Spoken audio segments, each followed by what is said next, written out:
Hello, gentlemen. Reviving Real News back with you. I'm going to go ahead and finish this up here with the homelessness and child support. Basically, it. Long story short about all of this, it's all time. It's all time. It's all prayer. A lot of it you do if you play the game, you'll have more things that'll go towards you and help you. Uh, Stay out of trouble. Stay out of trouble. Don't be doing stuff outside the shelter to get in trouble. Stay out of the prostitution. Stay out of the gambling. This place that I was in, guys, they did not have anything for drugs and alcohol. Meaning you were allowed to be under the influence. They couldn't do anything. They could only do something if you had contraband or the drugs or alcohol on you or in your bag or something. So I saw it all. Stay out of it. Don't do any of it. It's hard to get. They just won't help you. They'll just eventually wash. It's called being washed out of the system. Your case manager will set a letter on your bed one morning telling you you've only got X amount of days and you're out of the system. You're out of the system. Whatever your system in your county or state's called. I'm not saying what mine was called, that this is going to dox me. But they wash you out of the system. Your ID don't work. Your paperwork don't work, anything. All the avenues are shut. I know what I'm saying to you guys. I'm telling you. The men's, all shelters, and call my bluff on this. I don't care. I've got too much experience doing this and all the paperwork to prove it.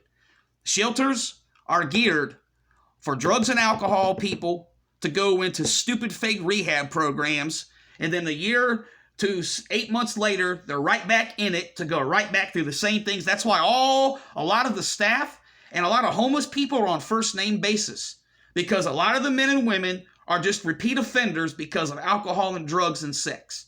And that's the truth. Call my bluff, call me whatever. I know what I'm saying. I have experience. You don't. That's the truth. So therefore, no shelter I'm ever aware of, unless it's a specifically done for thing by a small church or a small community that is pro-family, pro-God, pro-normal human things. They're not for men. They're not for any men with divorce, child support, or normal things. They're not even set up for men who have lost their job or been evicted, okay? They're just not. All the types of programs in there are for junkies, idiots, and people who have SSDI or Social Security retirement, okay? Because like I've told you before, they have those places and programs for those reasons, because you've already got money coming in. You have to sign a thing of paper for a co-payee or whatever it is, where they hold your card, your money, and everything until you leave the program. That way you have money for rent saved, you got money for deposit, all this. Though that's what I'm telling you. All these things are set up for those. The drugs and alcohol stuff, it separates itself. Excuse me, I don't want to get the hiccups. Excuse me, guys. It is all set up for those things because it's all money. The county, the states, the agencies, and all whatever in between all get something if they get a claim. They can make a claim that they got you help. So if this shelter can make a claim that Jimbo Bob got put into a upfront facility treatment center for heroin addiction, whoever gets to put their name on whatever paper trail is getting a claim of the money, or their agency is getting a claim of the money, okay? It's all it's about. That's why I know a lot of you men are liars and whatever. You manipulate and game the system, and then you want to say you're better than me, and you've went out and done something, and you're on your own, you're independent, and yada, yada, yada. You're full of crap. Some stupid case manager told you to lie, which you just committed 4 felonies, and I can tell you what all 4 felonies are in my state. I also know that your whatever programs and crap is garbage, because it's not long-term, because they never have any long-term banking on you staying sober and healthy and changing your lifestyle. I've seen many, many men try to think they're going to outgame and manipulate and do this by saying drugs and alcohol when there's not issues. Seen all of it. I can also tell you, gentlemen, that they do ask questions about domestic violence. They ask about issues with women. You want to know what that's for? All that's for is to use against you, so them dumbass women who are 9.9 out of 10 times the opposite colorism of you, they use all this crap against you. You could have police reports with the violence with the women. You could have physical marks on your body, bullet holes, stab marks, scars, everything. It's not going to matter. I think I saw 2 or 3 guys get help for domestic situations with women. The rest of it is all used against you. It is used against you behind your back, in the computer systems, in your case file, everything. Everything. Every single part of it is. How do I know? Because eventually I got men staff members to start talking to me behind the scenes, and I also got some of them to warn me about certain things.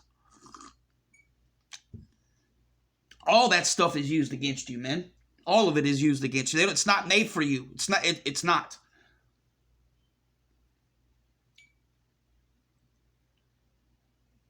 You eventually get your paperwork and you have everything squared away with the intake case manager and the stuff you go through when you initially get in there. So hopefully you've gotten moved to a better housing area, better bedding, wake-up times, lockers, security, privacy, stuff like that. Once you do that enough, or you have got enough money saved, or whatever happens in your personal situation with your family or whatnot, you might have already left, or you might still be going through the system. One or two things is going to happen eventually, guys. They're going to get tired of whatever because you're not doing anything, and they already know they can't do anything for you because you're a waste. They just basically determine you're a waste because you're not either doing anything to help your situation, like job applications or going to programs or doing stuff or volunteering. You're not like doing stuff at the shelter. They notice all these things and they just determine you're a lost cause. A lot of dudes get caught up in women, drugs, and money, and they don't do things. They don't volunteer. They don't be polite. They don't whatever. They just think it's free internet, free food, and a bed. Well, they get put out. They do get put out. So you got a lot of guys go through that. And then the other flip side of that is a lot of guys do get in programs, okay? You go to different parts of the shelter, which is all for housing and for stability.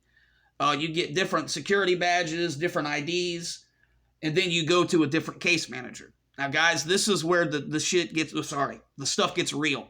This is where you do start to, this is how I know about all the housing programs, all the food, I know all of this. I know what I'm saying to you. If they change you from case managers and you're betting usually, that means that something good is going to happen. It's just, you're going to have to act on it and cooperate. This specific shelter had a whole office and employees and everything that worked in housing that were not affiliated or like they weren't considered shelter people. They were considered their own entity. That's just their office and everything was there to have access to the men, to do the paperwork, and to get the apartments or the housing. So I learned about all of this. This one was called rapid rehousing, and they did it way differently than the other rapid rehousing that I was familiar with and such. Once you've been in the shelter enough and you're not in trouble, you've made it through certain hurdles and you get cleared they're not going to kick you out. You probably do get put in a housing program, guys. And this is where they're going to really start being assholes, okay? I saw the forums. I saw all of this stuff because male caseworkers talked to me behind the closed doors in privacy and with consent that I wouldn't betray their trust. There's means and ways and forms for these case managers to be able to do stuff with child support, because especially when men have become a habitual homeless offender, because each state has a database by your social security number or your physical ID. They know usually how many times you've been homeless and how many times you've gotten help or this and that. And they really try to go out of the way for the guys that have been multiple or habitual ones. They want to try to make you not be that. So take advantage of it, at least if that's the case.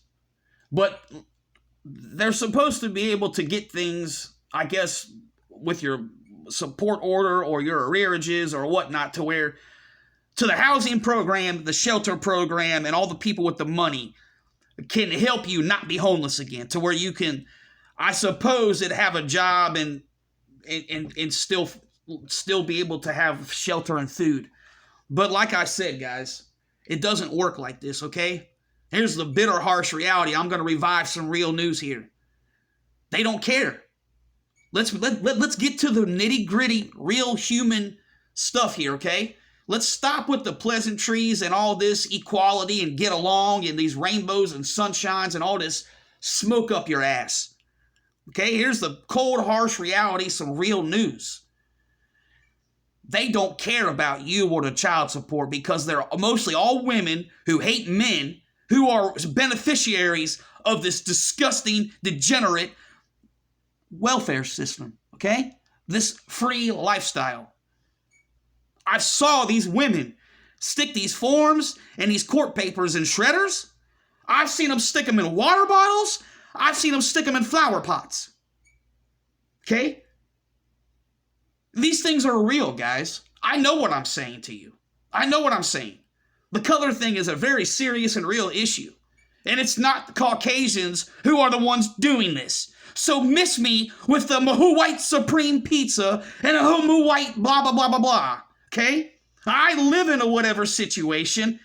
We can have this discussion all day and night, and I'm going to come out on top of this one.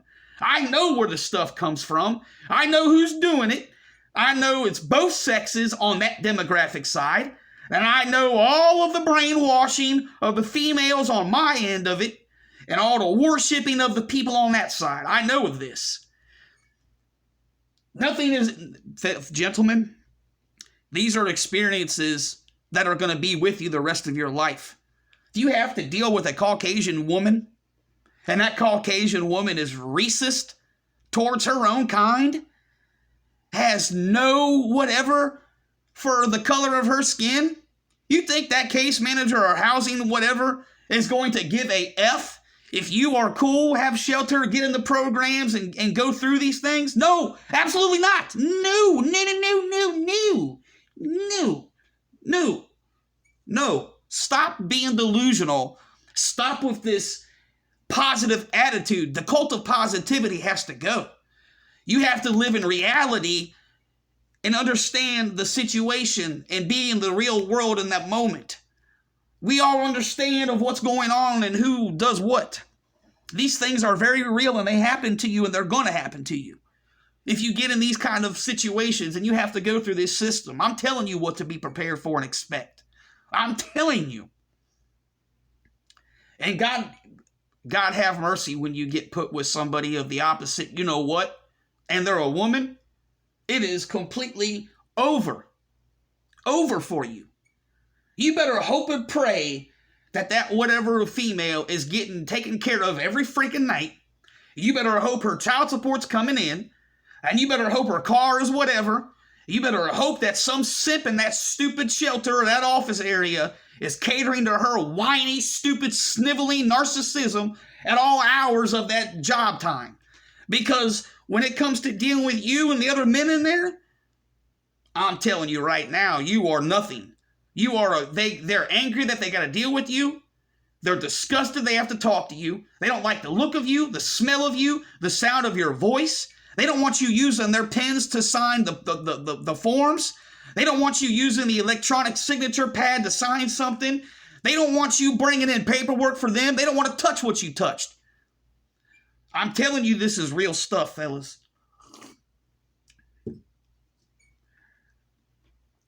Never seen anything like this in my life. Never. But you have to be able to endure it. And this is where the mental stuff is so crucial, guys.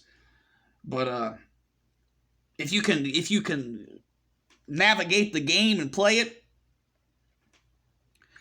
you probably are going to get something, because even though they're supposed to be able to do child support things and do their jobs, they're not going to do it. And if you say something or try to go above their heads, unless you really know the staff, it's not going to be a smart idea to do that, because they're all with each other, for each other. So, like I said, unless you know the staff well, don't try to go above their heads, because it's going to backfire on you. So you're going to have to learn to take a lot of salt. You're going to have to learn what it really means to bite your cheeks And I mean like the inside of your cheeks with your molars, like bite down and fake that smile. You're going to have to. And they're not going to expect the men of the opposite color of you to go endure what you do. No, of course not. They're going to be enabled. They're going to be supported.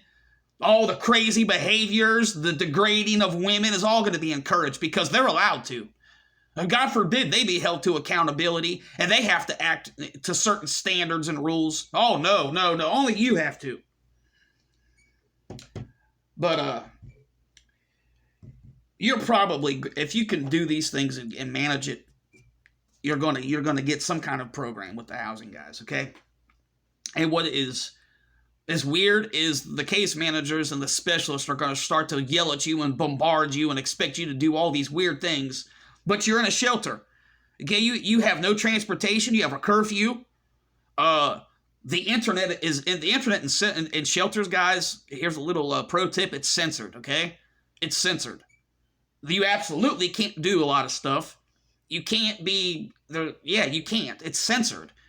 www.whatever is going to come up with these red banners and these whatever telling you that security suite or the web host domain has blocked this IP address, or these apps or services have been blocked by the webmaster. They're going to get all this stuff.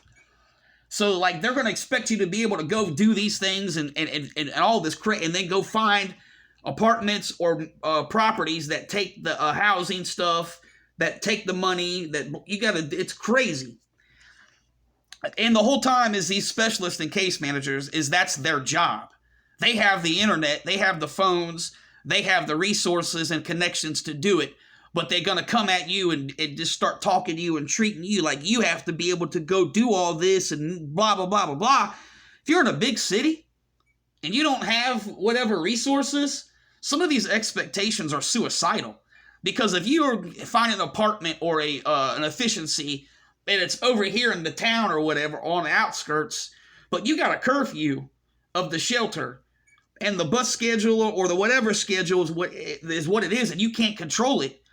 Okay, you may have just found a place to live to get the heck out of the shelter, but because of the transportation schedule and you not being God or having wings, you're 5 minutes late or whatever minutes late for your curfew. You just lost everything. I mean, you lost everything unless some way, somehow you can pull on the heartstrings or manipulate that staff member at that moment. You see my point though, guys? Like, they go out of their way to set you up to failure because they don't want to help you. They just don't. And it gets more and more evidently clear the more you're in there, the more that you deal with them and talk to them, okay? But let's just forget all that nonsense. Forget all them case managers, specialists, and staffing. Bottom line, if you get to the right part of it and you haven't gotten kicked out at that point, and you've got a new case manager, and you've been told whatever housing program, like rapid rehousing or whatever, there's going to be a light at the end of this tunnel, okay? So here is where I really started to understand things and learn things and see what it is. It's when I know about, like, okay, how food stamps work with child support, okay? I know for a fact when you get a homeless certificate or you have something kind of agency or organization and you are really homeless, okay, nobody can take your food from you. Nobody can deny your food. You get all the full allotment of your state or county for the food. You get all of that.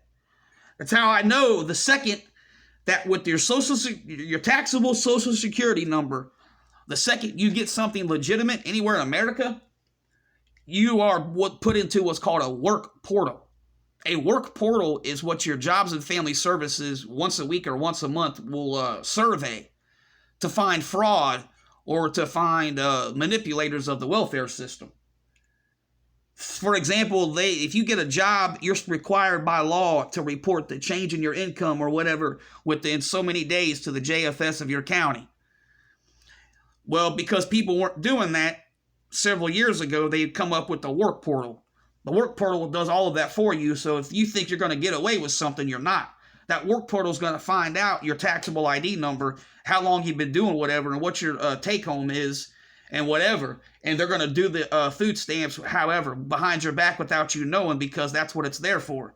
So I know what I'm telling you guys. You can't manipulate the system. There's no help for any of this stuff. It's not set up to help. It's not. It's set up to be negative. The only thing that I know is because my state has requirements and certain laws is they can't deny you insurance. Like it's depressing. I mean, it is what it is, guys. It's a harsh reality. It's the truth. It is the truth. So you're in the shelter. Yes, there's certain things that you can do that you've never been able to do, but that's because you have that homeless certificate. And that, like I said before, that is really like a Willy Wonka golden wrapper, golden ticket, whatever you want to call it. But I know that's what I mean. I learned all of this stuff, and that's how I know about the housing programs. That's how, look, you want to look, okay, here's another housing program that's notorious in my country that lately is a hot topic, hot button issue because of females and shit. Sorry. Housing. Okay, housing. Section 8 in America is the numero uno whatever for these whatever women and whatever, okay? I know what Section 8 is. I know what it does and all this stuff. Gentlemen, don't let anybody lie to you. Don't let a specialist, a case manager, an agency, behavioral health, mental health services, anybody lie to you. Section 8's just like food stamps, okay? They're not going to care about whatever out of your stuff. They're going to look at the take home. If you get a Section 8 voucher for $739 a month rent, you are making, let's say, $1,100 a month. Your child support is $780 a month. That's Section 8. They're still going to expect you to pay up to $180 to $200 something to offset the difference in percentage of your rent voucher. So, guys, I'm well versed in all of this. I know what I'm saying to you. The system is not set up for us, okay? I'm telling you this. This is some harsh reality here. You may also, guys, you may be on disability or retirement or whatever it is. You can't you might get in the system, but I'm telling you what the system is doing to you. It is not set up for you. It is not set up for you to have food or housing, okay? It's not. It is not. Even if you're on disability, okay, they're not going to factor anything in for your food stamps or for your Section 8. They're not going to. I know all of this. If you get $875 or whatever it is in SSI or SSDI, you're only going to get $40 or $30 in food stamps because they're factoring in your monthly from disability and then your rent and your utility, your water. They factor all of this stuff in, okay?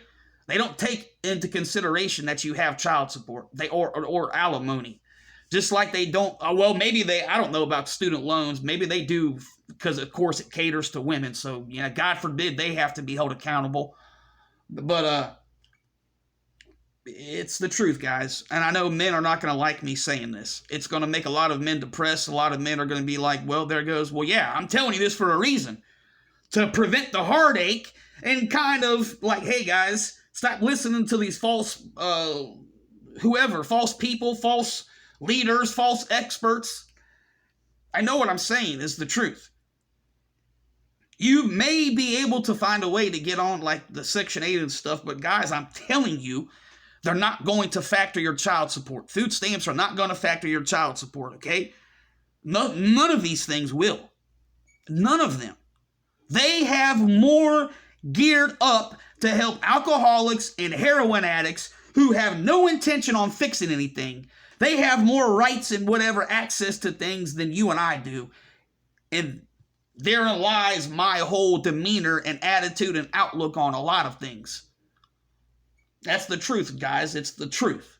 Okay? Now, I'm not saying whatever to upset anybody who's thinking on doing these things because of child support. I'm telling you the truth. Okay? If you're getting disability and you're thinking of doing Section 8 or something, I'm just telling you, you're going to be paying. Okay? You're going to be paying rent. Stop thinking and stop being gaslit into, oh, well, I'm going to still be able to keep my money. No. No. They're going to come. They're going to take the money. The only thing I know is these programs, You get into certain government things, guys. I know because it's not a taxable income, they automatically can't do to you what they did to me with child support. They can't automatically come in your paychecks and take it. I've told you this before, and I'm going to tell you again. Okay, that's fine, guys. You can pretend for however many years or a decade, go around prancing, you're better than me, you beat the system, ha ha ha, you reviving, you went to prison, you're a loser, ha ha ha. I've let this happen for 20 years now. Everybody laugh, wave, smile, spit on me, piss on me, kick me while I'm down. But all get your comeuppings. I know what goes on and what happens. They're not going to come after you at right that moment, this and that, because you're at the bottom of the whatever target list. They're going to come eventually. So all the poking fun of me, making fun of me and everything else and kicking me while I'm down is you wasted your breath. Because you're going to get in trouble like I did, and you're probably going to have it a lot worse than I did, because that magistrate, that court, that county, that child support enforcement agency knows you've been getting disability. So in their eyes, in that court system's eyes, and in that child support system eyes, you had a conscious choice to spit in their face. You had a conscious choice to disrespect the courts. Every month you chose to not send $20, $30, or $50 or $100. You made a choice not to do that. You see my point, gentlemen? I've never had an option in my life since I was 24 years old on whether to pay or not pay my child support. I've never had that. I've argued with attorneys. I've argued with all kinds of women in the system about this because they're idiots. Their stupid crackerjack box prize college degrees are useless. These people are making six figures a year to do whatever in the legal court systems and the welfare system, and they have no clue how child support really works. 8 out of 10 men are on child support for welfare. If you're on there for welfare, you don't get an option of whether you're paying your support or not. It's coming out of your paycheck regardless. Okay? Facts are facts. I'm just telling you guys that you may be on disability, you may get into whatever program. At your own peril, don't take my words. Don't listen to me. But also don't whatever after the fact it happens to you and be like, oh, that SOB. No, dude, I'm telling you to prevent whatever that's going to come to happen to you. That's why I'm telling you this. I'm not telling you this to discourage or to, you're going to get yours. No, I'm telling you, hey, dude, that's cool. You're better than me. That's cool. You whatever that I don't have and all this, okay? That's cool. You want to keep it that way? You better get on that phone. You better get them forms. And you better do something. I don't care if it's the 30, 50, or 100 a month. Because you think what happened to me was whatever. And that, I'm telling you again, that court, that enforcement support agency, everybody is going to look at you and say, well, you deliberately made a choice to spit in our face. See the difference, guys, in your situation and my situation? I had it bad and everything in between. You guys are setting yourself up for a much worse outcome.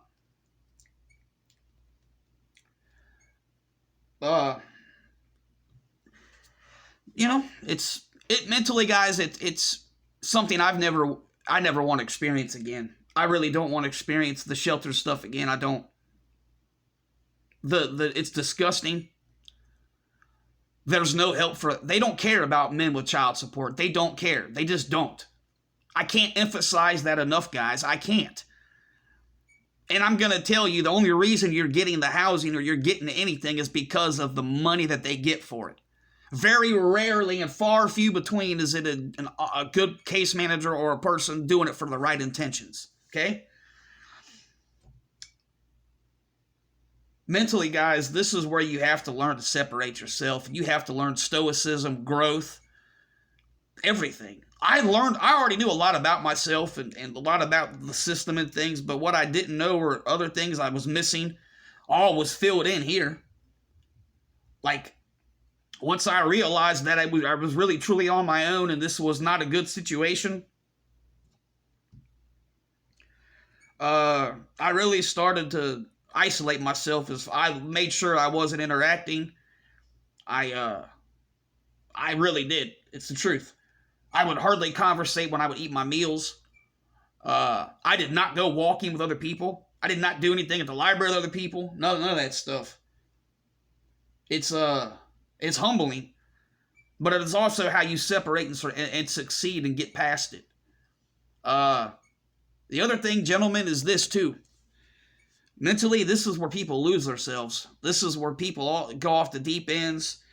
And this is where I really saw a lot of the negative things of how men are and how men have gotten lost in this weird, crappy world we have now. Guys, I was obviously in there with dudes younger than me, but a vast majority of the guys were older than me. Men were terrified to leave the shelter. Men were terrified to leave it. Men had keys to apartments or efficiencies and were not leaving. They were like not telling people, not nothing. And look, when I was younger, guys, and I mean younger, like I'm talking, 2004, 2000, like that early 2000s, I wasn't cool with the whole by yourself all the time because of the stigmatization as a kid that you're taught. You're a loser, girls don't like you, you're not part of the clique, you must be broke, or you must, have something wrong mentally. All these stigmatizations and BS lies that are fed to us. I'm guilty of certain things in my youth, but look, at this point in my life, and especially with the older men, I didn't understand why people are afraid to be alone, okay? Now, the reason I went through my own mental stuff isn't because of the fear of not being or whatever. I don't care about women. I don't care about that crap. I know how to go get an itch scratched if I really wanted an itch scratched. I don't get no itches, so I don't care about scratching it. That's not the point. The point is, men have changed, and I don't care. I don't care. I'm going to call each and every single one of them out. That men have changed. I don't understand the fear of not having a woman. I don't understand the fear of not having a whole gang of dumb people around you. I don't understand it. I never understood. I do not get it. I know a lot of it's the drugs and alcohol. I do know that.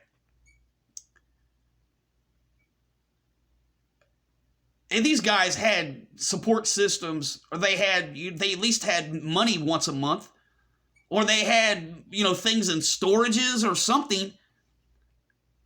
And the whole time that I was in the housing situation thing, and then when I remember she told me that I got put into I got accepted for rapid rehousing, and that I needed to start going to landlords or whatever and taking these certificates and trying to find a place that would do the financing. Mentally, guys, I was already in a different place than a lot of other guys, okay? I'd been in prison, then I'd been in a stupid shelter for 4 to 5 months, maybe longer. I was beyond this stuff. I was done being around men that I have nothing for. I don't care about drug addicts and people who live on a bottle. I don't care. I don't want to get into that, but yeah. It is what it is. Like I was at my mental everything. I was at my mental thing with the showering, the going to the bathroom. I mean every part of it. I was done this, over it. Prison I'd already been in prison. I'm beyond my mental makeup and capacity. But here for me, guys, is where I was like, I know the dangers of mental health, and I know the dangers of certain things when it comes to men and their mind and their thoughts and other aspects. I'm fully versed and aware of these things because of my own childhood and my own experiences, okay? Especially doing it on my own by myself. I'm fully aware, fully versed in this. I know what PTSD is. I know what anxiety is. I know what fear is. I know what fear is. I know what all this is. And I know as a man, certain things not having or being able to whatever is going to F you up mentally, sometimes irreversibly. I was only nervous or had my doubts because I didn't have anything. And gentlemen, mentally having the capacity or the ability to escape or take a break from the clown show we reside in, that's what keeps somebody from disappearing. And also, uh, peace, quiet. The ability to be able to drown out stuff and have the serenity or quiet is especially important for men's mental health the older you get. Guys, look, I wasn't trying to screw myself when I was in the shelter. I was already fully versed in a lot of aspects of homelessness and the jobs and other things. And I knew that if I went and did whatever legitimately, that I would have lost all my avenues, that I would have been whatever. Even though my check stubs would have showed that I was only getting 70 or 80 bucks. They would have been like, oh, well, you've been having a job for blah, blah, blah, blah, blah. I'm not ashamed to tell you, I worked every day, but I found people that paid me money. And I don't care if it was going out and digging foundations. I don't care if it was running a bobcat. I didn't care if it was going into properties that somebody had died and cleaning it out. Like, I was doing it. But at the same token, fellas, I also had to live. You know what I mean? Like, I had to live. Like, coming from prison, I didn't have a lot of things. Let's be honest here, some things from places or handouts are not what you do. You don't go taking certain things from other people or from stores because it's not hygienically safe. Your feet are important, so is your body. I had to have shoes, I had to have boots, I had wintertime, okay? And just because an agency or a shelter is giving away whatever, gentlemen, we all know not everything is always good. So, like, I'm fully aware of certain aspects, and I'm also a Caucasian man. I'm not the other people. I have different needs, different hygiene, different everything than those people, and I'm not dressing and putting things on my body or in my body that are not what I don't care about that. I know who I am. I know what works and what don't work. And I'm not, I don't play those games. With that being said, guys, I did not always have money. I had to live. I had to survive. I had to have deodorant, toothpaste, shoes, boots, jeans, winter coat, stuff. I had to eat. Because I didn't have, me personally, gentlemen, my food stamp thing was hard to do. It really was hard to do. Like, I had to do a little bit extra paperwork, and I also had to, I had to prove that I didn't do something years ago because somebody had taken something in my name. Like, they actually had a card issued in my name. And I had to, go, and actually dig up old proof of residencies of places I lived that I don't even, it was crazy what I had to go through. But there was a whole good period where I didn't have my stamps. So I was behind the game compared to a lot of other guys. I was having to spend my actual money to eat or to get drinks where guys were using their card. I didn't have the card at first. Which, that was a blessing to me because when it did finally catch up to me, I was already in my own apartment. So when I got that was blessing from God. That was a blessing to have all that money right there and everything. That was a blessing. But guys, the mental thing is really dangerous and scary when you know you don't have anything and you don't have whatever because, and I'm telling you this especially when you're in prison and you have whatever, but you go into, there's, guys, I don't care how this makes me sound. I know the dangers of mental health. There's nothing worse to a man than being stuck in four walls and a floor. You got to have something, man. You got to be able to do something. Stare at the TV for 20 minutes or something out of your day. You got to be able to hear some kind of news or some kind of sane music, melodies, instruments, instrumental, something. A melody, a chord, you have to. You got to be able to also be able to block out things and ignore things. And it was hard because I knew that I didn't have finances and I didn't have support system. I was scared because I knew I wasn't going to have a TV, a radio. I wasn't going to have anything. And when I left that shelter, I didn't even have a cell phone. I had gotten a stupid government phone, but because I don't have any friends or family, guys, because I don't have anybody. I don't have anybody and I haven't had anybody. That phone lapsed because I didn't make a phone call and nobody was calling me.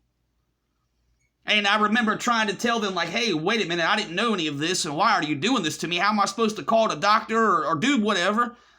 I just remember them laughing at me like, well, your mom and dad didn't even call you one time in 30 days. And I'm like, what if my parents are dead? Like, what kind of an insult are you trying to get to me?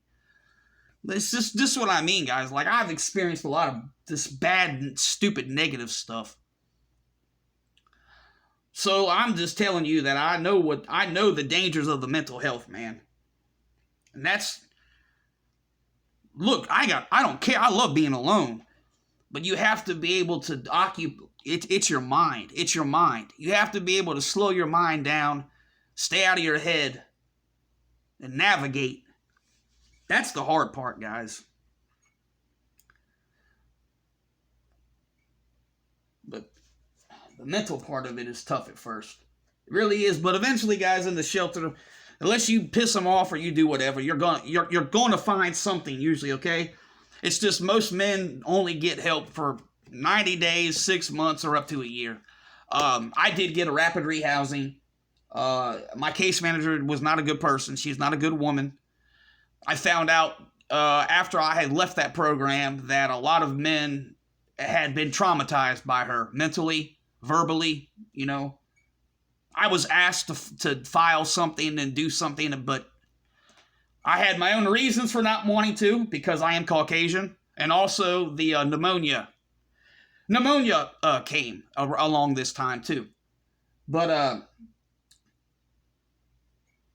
yeah, I got into the rapid rehousing with this shelter, and it wasn't really good at all. Like, I knew the paperwork and my rights, and I was allowed to refuse 3 times. Meaning I was allowed to be presented 3 different housing opportunities. And if I rejected the 3rd time, it was either the 3rd time you said no, or on the 4th one, if you didn't sign the lease, then you were out of the program. Like, you didn't even get to say no to it. It's more or less the 4th time they took you wherever they took you, and if you didn't sign the lease, then they put you down as a rejected the program. So the first 2 places that I went to where they made me go, I knew the city I'm in because my family's been here my whole life. I spent a lot of my weekends here, guys. I know people probably don't care, but the reason I left prison and went to where I went is because I was familiar, guys, okay? I did have an understanding. So the first place that they took me to was bad. It was a bad part of my city. It wasn't for Caucasian people specifically, but also the building wasn't whatever. And I don't care. I'm a dude. I'm not living in no freaking bathroom, building, apartment, nothing that has no pink and purple on the floor or in the bathroom. I don't care. You can call me whatever you want. I'm a grown man. I don't condone no HD, LG TV stuff. I don't condone any of that. Right is right, wrong is wrong. There's only 2 anything. There's no wishy-washy middle ground. I don't play those games. Right is right, wrong is wrong. There is no middle ground. Okay? It's that simple. They took me to another place a couple weeks later, and I forget what made me be disgusted, but I was like, no way. There's just no way. Fast forward like a month later, my case manager is gone on her own personal whatever, or something's going on with her health. I don't remember. But one of her dudes was like, hey, there's a couple places that I know about. While she's out of town, I'm gonna take you, yada yada yada. And I went to the one place, and I don't know what got me. I don't know if it was the fact that it was in some wooded area and it seemed secluded and whatever, but something got me and I was whatever. I took it. Never should have did it, guys. It was one of the worst adult decisions I ever made. I regret it to this very moment I'm talking to you. I regret that. I'm getting goosebumps just thinking about it. It's how bad it was. But I eventually took it. And I'm not going to lie to you guys. I was nervous and scared as hell because I knew I didn't have anything. I didn't have anything. And I wasn't keen on, I was an adult. It was in my late 30s. I wasn't keen on going to a condition that was worse than prison. Okay? I'm being transparent as possible, gentlemen. I was not keen going to a living situation that was worse than a shelter or prison. Yes, it was great to be by myself and sleep when I want to, get up when I wanted to, eat when I want to eat what I want to eat, and all that stuff. But mentally, if you can't be able to do things and work on yourself and be able to have your breaks. That's where the anger, the depression, anxiety, a lot of bad things seep in. But guys, I'm just telling you, there's a way it can be done and how to do it. And a little secret, guys, if you get into the right shelter and you get in like a rapid rehousing or a transitional housing, how do I know about Section 8? Here's how I know, gentlemen. The case managers and the housing specialists, usually with or without your consent, but most guys consent to it anyways, they automatically do the entire Section 8 packet, okay? And most counties, if you have a homeless certificate or the state can verify you've been homeless X number of times, your Section 8 application gets put to a top of the list, meaning people that have been waiting 3, 5, 7 years, you go above and beyond them. Then your county seat or whatever determines, it's called a lottery pool. They pool you. Your case manager and yourself each get a letter. You have to go to these special intake things, and it's only like, it's like lock and key security type stuff. You got to have the proof of letter thing. You got to have another letter. Like, I know all about this stuff, guys. I know all about this. But I'm telling you that more like there's positives in this, man. You just have to be able to navigate the negative and the mental part of it. But they eventually do the Section 8 to you. You know what I'm saying to you? So there's a lot of... It's hard, guys. But that's how I know about Section 8. That's exactly how I know about it. I know about what they do with the money, child support, alimony. I know all about this. It's not easy, guys. It's not easy at all. It's not easy. It is not easy. Because the shit, like I've said it 100,000 times, these places are not set up to help you. They don't know how to help you. Like the whole time that I'm doing whatever with these people, I can't get them to understand that I am not allowed to do certain things by law. Okay? Like I can't go get a job. Like no real job is going to take me because of this crappy system we all are whatever a part of or you're afraid of. Like, guys, it's not on the same playing field as it is for other aspects, and it's not right. It's not right, guys. It's not right because once you get out of the shelter, you all your stuff is gone, man. So if you don't have the mental capacity and the ability, you're screwed. I'm telling you, you're screwed because they're not going to care.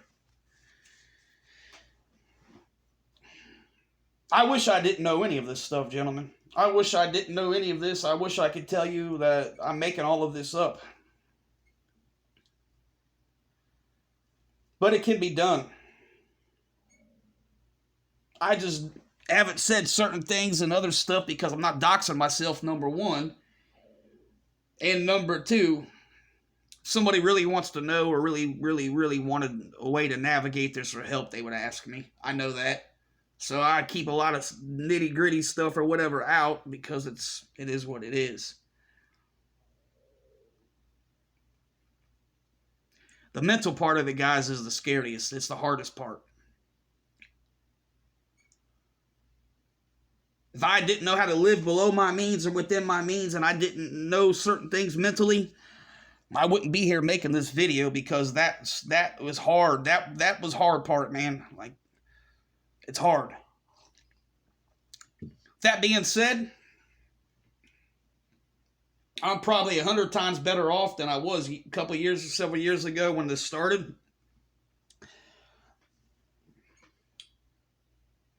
I've done good. All things considered, gentlemen. That's why I know that if I can do this, anybody can do it. I sit here and talk to you right now, and I've been removed from the shelter and these whatever people since 2018, beginning of 2019. And what I've pretty much done it all by myself on my own, with the exception of my table, a little end stand, and one bed I have. But everything has all been me. I've just learned how to do this without being a criminal, a thief. any of that stuff. Uh, Hell, gentlemen, I have 2 beds. I have a bed in my one closet that I don't even use. I have the box spring, the mattress, everything, the frame, all of it. I have the bed I sleep on. I have a nice desk. I have Bluetooth speaker. Hell, I have 2 monitors. I have one that I don't even use. It still has the stickers and the whatever on the black paneling. I've taught myself a lot of things, guys. That's why I'm saying to you, if I've been able to do this as a child to today, guys, don't give up on yourselves and don't think whatever, because there's a way to do it. How do I know? Because I know how to do it. I've done it. I'd help any man I could help. I'd help him. I'd talk any man out of anything that if I could talk him out of it, I would. Because I've seen the negatives. And I just don't want anybody to go through what I've been through. I don't want anybody to go through it. And if you have to go through it, I don't want anyone to disappear, man. Because if I've done it and I'm still here and if I found a way, if I have found a way, guys, you guys can do it. I know this. I mean, guys, like I've done so decent for myself, all things considered, no money, no friends, no family, no support system. Look, when pneumonia hit, I didn't get a phone call, and none of this nonsensical crap. I know all about stoicism, survival, isolation. I'm well versed in all of these things. You can do it, guys. You can do it. I've gotten to the point where I went from only having whatever kind of clothes, man, where I've actually got clothes now. I could actually go somewhere, be presentable and everything, but that's what I'm saying to you guys. Like,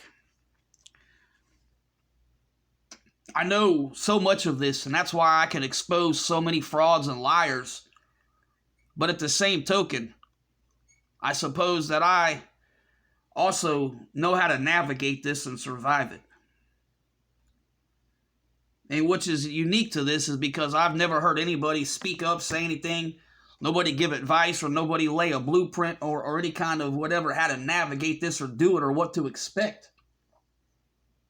And I've never heard anybody open their voice to say, you can do it, or this can happen, or this is how you do this. Nobody ever says nothing to men.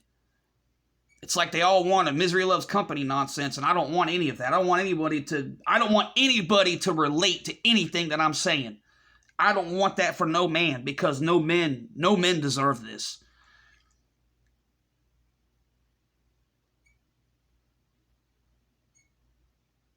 Mentally, guys, it's so hard. So hard. I don't expect anybody to understand it. There's got to be something to be said, though, for any man who can mentally go through it, survive it, without criminal activity or drugs, a police record. Which is why I mentally have such a hard time with the way other men have treated me, looked at me, and other things in between, guys, because everything I've just said to you, how am I some kind of whatever? How is anybody better than me? Like, that's what I don't get. Like, okay, I've been put in hell on earth.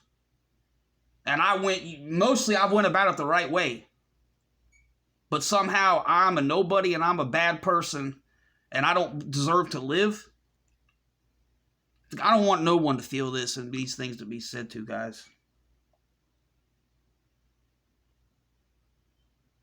But just make sure you take advice from the right people.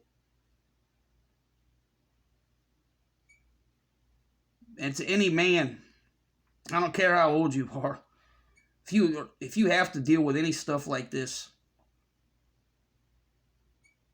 anything like this, I know what it is, I know what it's like, and I know everything in between. I know all the mental things I haven't said.